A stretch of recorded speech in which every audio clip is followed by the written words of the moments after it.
सतगुरु रूपी प्यारी साध संगत जी, प्यार और सत्कार से कहना धन निरंकार जी। सतगुरु माता जी का लख लख शुक्राना करते हैं। सतगुरु माता जी की अपार कृपा से दासी आप जी के चरणों में आशीर्वाद ले रही है, विचार रूप में आशीर्वाद ले रही है। साध संगत जी, विचार करते हुए दासी से अगर कोई गलती हो जाए तो आप जी दासी को क्षमा कर देना। दासी एक महापुरुषों के विचार आप जी के चरणों में रख रही है। कहते हैं, वो महापुरुष बता रहे थे, कहते हैं एक दिन की बात है, 11 से 2 बजे का सत्संग गांव रामपुर में था। मैं सत्संग से लौट रहा था। रास्ते में मार्केट में सोचा चाय पीकर चलते हैं। पंडित स्वामीनाथ उपाध्याय अपने दोस्तों के साथ चाय की शॉप पर पहले से ही बैठे थे। देखते ही मुझसे पूछा, बाबूजी कहाँ से आ रहे हैं? मैंने कहा, रामपुर गांव में निरंकारी सत्संग था, वहीं की संगत से लौट रहा हूँ।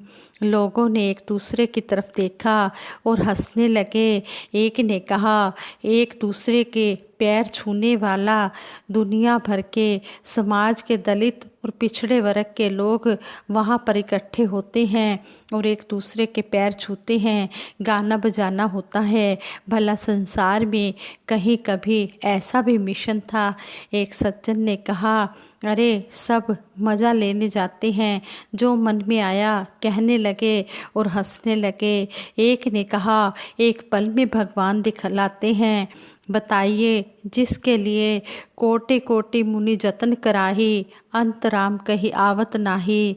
लिखा है, उसी को पल भर में यह निरंकारी कैसे ज्ञान करा देते हैं, और वो भी इस परमपिता परमात्मा का, निरंकार का। क्या वो महापुरुष कहते हैं, मैं चुपचाप सुनता रहा और मेरे मन में सतगुरु बाबा हरदेव सिंह जी महाराज का ध्यान करते हुए, इन लोगों की ज्ञानता पर तरस खाते हुए सतगुरु बाबा हरदेव सिंह जी महाराज से मन ही मन विनती कर रहा था कि ये अज्ञानी हैं, इन्हें कुछ नहीं पता, आप तो हर जगह हाजिर नाजिर हैं, इन पर भी तरस करो, इन पर भी रहम करो और मुझे शक्ति दो कि इन सभी की शंकाओं का मैं निवारण कर सकूं, ताकि इनका भी ये मनुष्य जन्म सफल हो जाए। जब सब लोग थोड़ा शांत हुए तो मैंने कहा, यदि आप लोग अपनी बात कह चुके हैं तो मैं भी आपसे कुछ निवेदन करूं। वे लोग मेरी ओर बड़े ध्यान से देखने लगे। मैंने कहा, पैर छूना हमारे निरंकारी मिशन की आचार संहिता में कहीं नहीं है। पैर छूना अहंकार शून्य होकर समभाव में आने का मात्र सूचक है।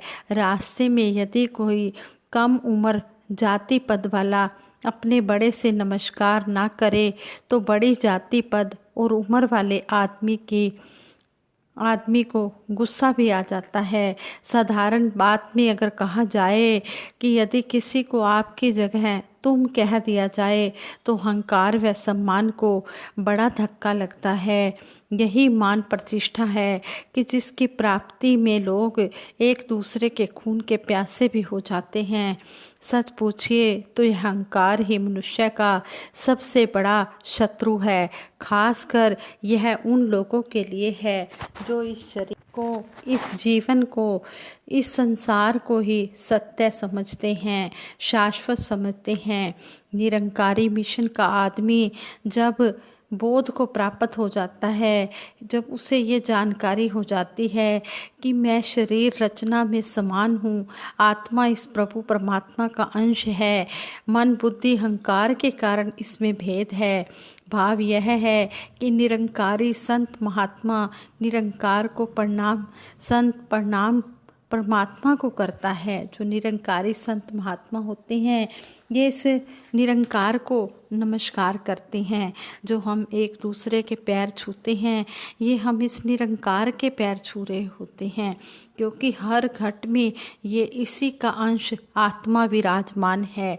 जो ये आत्मा शरीर को चला रही है, हम परम चेतन आत्मा को ही प्रणाम करते हैं, जो इस परम पिता परमात्मा की अंश है। यह जीवन शाश्वत है। यह बोध ही सारे अहंकारों का जन्मदाता है। अहंकार किसी बात का भी हो, जाति का हो, धन का हो, अपनी ताकत का हो, मान बढ़ाई का हो, यह अहंकार ही है जो मानव को दानव बनाता है, जो भाईचारे को छोड़कर समाज में ईर्ष्या वैर नफरत फैलाता है। जिस दिन इंसान को अपने आप का ज्ञान हो जाता है कि मैं कौन हूँ, कहाँ से आया हूँ और क्या मेरा वजूद है, किस लिए मुझे जन्म मिला है, जब उसको इस सारी बात की जानकारी हो जाती है कि मैं तो कुछ हूँ ही नहीं, जो कुछ भी है ये परमपिता परमात्मा की शक्ति मुझे चला रही है, जो मेरे अंदर आत्मा है इस परमपिता परमात्मा की अंश है, मैं तो कुछ भी नहीं हूँ। जब ये बात समझ में आ जाती है तो अहंकार दूर हो जाता है। लेकिन ये बात तभी समझ में आती है जब सतगुरु की शरण में आकर इस निरंकार को देख लिया जाता है। जितने भी अवतारी पुरुष हुए हैं, महात्मा गौतम बुद्ध जी, महावीर जी, श्री गुरु नानक देव जी महाराज, ईसा मसीह जी, मोहम्मद साहब जी, सभी धन जाति और प्रतिष्ठा की पराकाष्ठा पर थे। भगवान राम ने शबरी के झूठे बेर खाए, वह श्री कृष्ण जी ने सुदामा के चावल खाए। भाव यह है कि जब स्वयं के स्वरूप का ज्ञान हो जाता है तो अहंकार समाप्त हो जाता है। हम सभी एक ही परमात्मा के संतान हैं। उदाहरण के लिए आप किसी बड़े हाल में विभिन्न जानवरों जैसे हाथी, घोड़ा, ऊंट, बकरी आदि के बच्चे को डाल दो और किसी से कहो कि बकरी का बच्चा लाओ तो वह बकरी का ही लाएगा। अगर किसी को कहें कि घोड़े हाथी का लाओ तो वह उसी का ही ले आएगा। लेकिन मनुष्य में हिंदू, मुस्लिम, सिख, ईसाई के नवजात शिशुओं को डाल दो और कहो कि मुसलमान का बच्चा लाओ, हिंदू का बच्चा लाओ, तो वह लाने वाला परेशान हो जाएगा, उससे बड़ी प्रॉब्लम हो जाएगी पहचान करने में। मेरे कहने का भाव यह है कि दुनिया के सारे धर्म, सारे मिशन यही कहते हैं कि मानव एक जाति है, मानव में भेद नहीं, हम सब एक ही परमात्मा के संतान हैं। सबको बनाने वाला, सबको बिगाड़ने वाला, सबका पिता, सबका मालिक एक है। जब सब हम एक ही पिता के संतान हैं और आपस में हम सभी भाई बहन हैं तो फिर यह जातिवाद क्यों? कोई भी धर्म माने, सारे धर्म ईर्ष्या वैर नफरत का विरोध करते हैं। शरीर के अंगों को देखिए, सभी के उतने ही अंग हैं, अंदर के अंग भी सबके वही हैं। किसी के 4 हाथ 4 गुर्दे नहीं हैं। खून भी सभी जातियों में सभी ग्रुप के खून पाए जाते हैं। यह हम हैं जो बांटते चले आ रहे हैं। सभी के शरीर मरने के बाद एक ही गति को प्राप्त होते हैं। प्राण निकलने के बाद चाहे राजा का शरीर हो, चाहे विश्व विजेता का शरीर हो, चाहे किसी संत महात्मा का हो या भीख मांगने वाले का शरीर हो, सब खराब होने लगते हैं। शमशान में सभी जाकर एक ही समान राख होते हैं। यदि शरीर को बाहर पड़ा रहने दिया जाए तो कौवा, गिद्ध, कुत्ता सभी के शरीर का समान रूप से आहार करेंगे। गिद्ध ये नहीं सोचेगा कि यह महान सम्राट का शरीर है या यह विश्व विजेता का शरीर है। चेतन सत्ता सबकी अलग हुई है, वह बिल्कुल सबकी एक है। भले ही मन, चित्त, बुद्धि, संस्कार के कारण उसकी यात्रा अलग हो, लेकिन सतगुरु तो आत्मा के स्वरूप का बोध कराता है। उसमें मूल रूप से कोई भी परिवर्तन नहीं है। यही सब ज्ञान आज समय के सतगुरु माता सुदीक्षा जी महाराज निरंकारी मिशन के माध्यम से करा रहे हैं। सतगुरु सारे विश्व में प्रचार प्रसार और बोध कराने के लिए जगह जगह समागम भी कर रहे हैं। जैसे आजकल एक सप्ताह में 3-3 बार सतगुरु माता जी के हजूरी में सत्संग हो रहे हैं। वर्चुअल सत्संग भी हो रहे हैं, इंटरनेशनल सत्संग भी हो रहे हैं। सतगुरु हमें घर बैठे ही फ़ॉरेन की भी सैर करा रहे हैं, फ़ॉरेन के महापुरुषों के भी दर्शन करवा रहे हैं, उनसे भी हमें विचार श्रवण करने का मौका मिल रहा है। ये सतगुरु सच्चे पातशाह की ही कृपा है। सतगुरु जी के वचन यही है कि हे इंसानों, एक को जानो, एक को मानो और एक हो जाओ। आत्मा की अमरता के बारे में सुकरात के शिष्यों ने जानना चाहा। सुकरात ने कहा, अभी मैं उस स्टेज को बिना अनुभूति के, बिना प्रैक्टिकल के कैसे कह दूं। सुकरात को जब जहर देने का फैसला हुआ, जहर देने वाले जहर तैयार कर रहे थे, सुकरात बार बार खिड़की से देखता। जहर घोटने वाले ने कहा, मैंने सुन रखा है तुम बड़े अद्भुत आदमी हो, मैं इसलिए देरी कर रहा हूँ कि तुम थोड़ी देर और जी लो। सुकरात को जहर दे दिया गया। उसके शिष्य सुकरात को एकटक निहार रहे थे, वे बड़े उदास और दुखी थे। सुकरात ने कहा, अभी तो मैं हूँ, तुम उदास क्यों हो रहे हो। तो वर्षों पुराने प्रश्न का तुम्हारा मैं निराकरण करने जा रहा हूँ, तुम्हें तो खुश होना चाहिए। कुछ ही मिनटों में सुकरात ने कहा, मेरा पैर सुन्न हो रहा है, उसकी चेतना घटती जा रही है, लेकिन मैं पूरा का पूरा हूँ। फिर कहा, अब कमर तक शरीर निष्प्राण हो गया, लेकिन अंदर आत्मा पूरी की पूरी है। अंत में सुकरात ने कहा, मेरी श्वास भारी हो रही है, दिल की धड़कन कमज़ोर हो रही है, लेकिन मेरी आत्मा पूरी की पूरी है। जब इस समय भी पूरी है और अनंत काल से पूरी चली आ रही है और आगे भी रहेगी, मात्र यह शरीर बदलता है। धीरे धीरे सुकरात की आवाज़ शांत हो गई और सारे शिष्य रो पड़े। कोई पैर चूम रहा था, कोई हाथ चूम रहा था। सुकरात ने शरीर छोड़ दिया। आत्मा की अमरता का संदेश अपने शिष्यों को दे दिया। आखिरी श्वास तक सुकरात शिष्यों को शिक्षा दे गया। समय के सतगुरु रहते हैं तो वाणी से निहाल करते हैं, उनके जाने के बाद उनके अमर संदेश निहाल करते हैं। आत्मा अपने मूल रूप में सच्चित आनंदमय है और संस्कारों के कारण शरीर रूप में अपना गुण बरतती है। निरंकारी संत आत्मा को जानकर उसके शुद्ध चेतन स्वरूप का बोध जब प्राप्त कर लेता है तो भाव आता है, तो कह उठता है कि सिया राम मैं सब जग जानी, करूँ प्रणाम जोरी युग पानी। ब्रह्म ज्ञान होने पर यह शरीर आत्मा का वस्त्र मात्र होकर रह जाता है। कहते हैं कि निरंकारी संत चेतन सत्ता को अद्वैत मानकर व्यवहार करता है। जो तू है वही मैं हूँ।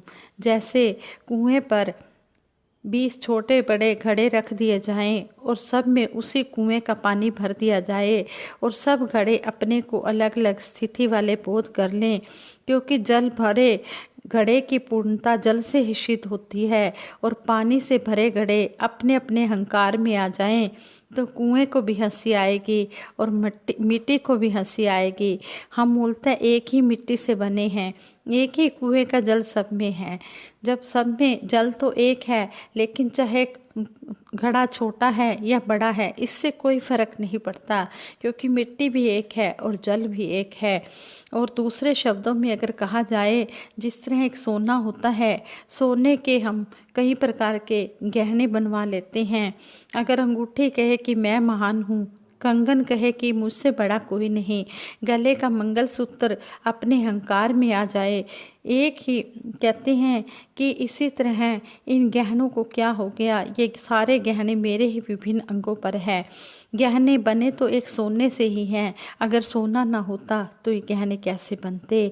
भाव इसी प्रकार अज्ञानी मनुष्यों का भेदभाव देखकर सतगुरु संतजन भगतजन परमात्मा की बात पहुंचा रहे हैं। परमात्मा यह भेदभाव देखकर हैरान हो जाता है कि लोग आपस में किस तरह ये जाति पाति की दीवारें बना लेते हैं।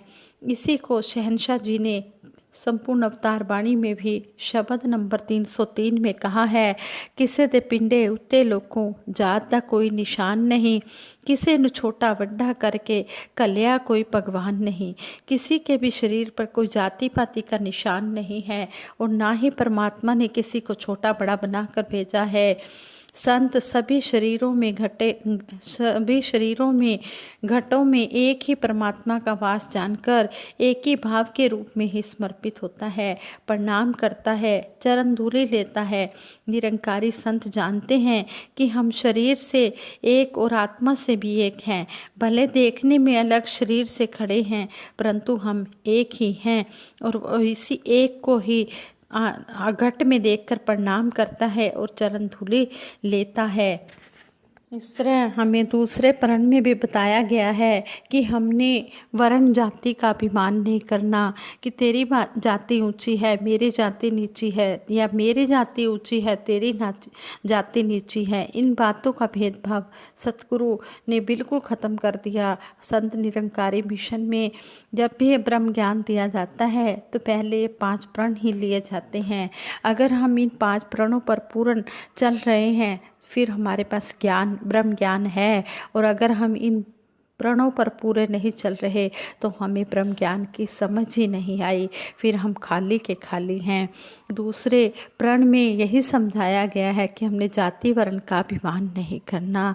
सतगुरु माता सुदीक्षा जी महाराज ने भी कुछ दिन पहले हमें इसी बात पर विचारों द्वारा समझाया था कि हमने किसी को भी छोटा या बड़ा करके नहीं आंकना, हमने सबको एक समान दृष्टि से देखना है।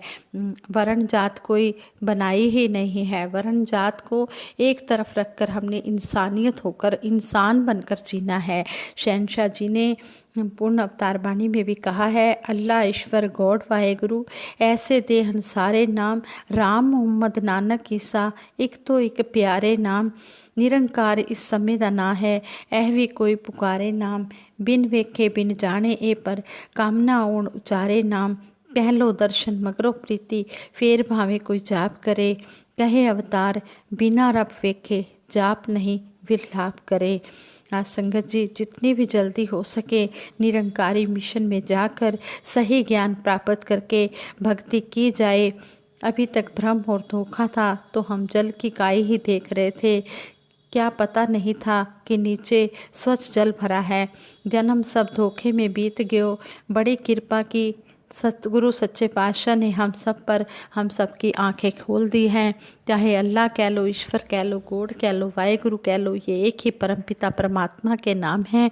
राम मोहम्मद नानक ईसा एक से एक प्यारे नाम हैं। और इस जो कलयुग में नाम रखा गया है वो निरंकार रखा गया है। और कहते हैं कि जब तक देखा नहीं, दर्शन नहीं किया तब तक प्राप्ति नहीं हो सकती। पहले दर्शन करो, फिर इसके साथ प्यार करो और फिर भक्ति शुरू हो जाती है। शहनशाह बाबा अवतार सिंह जी महाराज ने कहा है, बिना देखे अगर भक्ति कर रहे हैं तो वो भक्ति सार्थक नहीं है। इसलिए हमने ये जो सारे विचार दासी ने किया है ये जाति वर्ण पर ही किए हैं कि हमने किसी भी जाति वर्ण का अभिमान नहीं करना। हमें सतगुरु ने यही कहा है, मनुर्भव मनुष्य बनो, तो हमने मनुष्य बनकर इंसानियत वाले कर्म ही करने हैं। हमने एक दूसरे की सहायता करनी है, दुख सुख में सभी के काम आना है। कभी भी किसी के साथ धोखा छल फरेब नहीं करना, हमेशा निस्वार्थ भाव से प्यार करते चले जाना है जिस तरह हमें सतगुरु ने सिखाया है। दूसरे प्रण में हमें कहा है, दूजा प्रण नफरत नहीं करनी, जाति वर्ण पर नफरत नहीं करनी है। हमने कोई भी छोटा बड़ा नहीं समझना है, सभी के साथ प्यार रखना है सभी। इसीलिए सतगुरु ने हमें ब्रह्म ज्ञान जब दिया तो यही कहा कि हमने एक दूसरे को पैरों पर छूना है, पैरों को छूकर धन निरंकार करना है। कोई छोटा नहीं, कोई बड़ा नहीं, कोई ऊंचा नहीं, कोई नीचा नहीं, कोई अमीर नहीं, कोई गरीब नहीं, सभी को एक जैसा ब्रह्म ज्ञान दिया है तो सभी सतगुरु की नज़र में बराबर हैं। गुरु ने सभी को बराबर कर दिया है। इसलिए सच्चे पातशाह ने हमें ये भी समझाया है कि हमने एक दूसरे के चरण छूने हैं। जो हम चरण छूते हैं ये शरीरों के नहीं, ये हम इस निरंकार को नमस्कार करते हैं। जी, दासी से विचार करते हुए अगर कोई गलती हो गई हो तो दासी को क्षमा कर देना। दासी सबके सुखों के लिए सिमरन करवाए कि सभी मिलकर सिमरन में साथ देना। जी, तू ही निरंकार मैं तेरी शरण हाँ मैनू बख्श लो, तू ही निरंकार मैं तेरी शरण हाँ मैनू बख्श लो। तू ही निरंकार मैं तेरी शरण हाँ मैनू बख्श लो। तू ही निरंकार मैं तेरी शरण हाँ मैनू बख्श लो। तू ही निरंकार मैं तेरी शरण हाँ मैनू बख्श लो। बोलिए सतगुरु माता सुदीक्षा सविंदर हरदेव जी महाराज की जय। निरंकारी राज माता गुरु बचन अवतार की जय। साथ संगत जी प्यार से कहना धन निरंकार।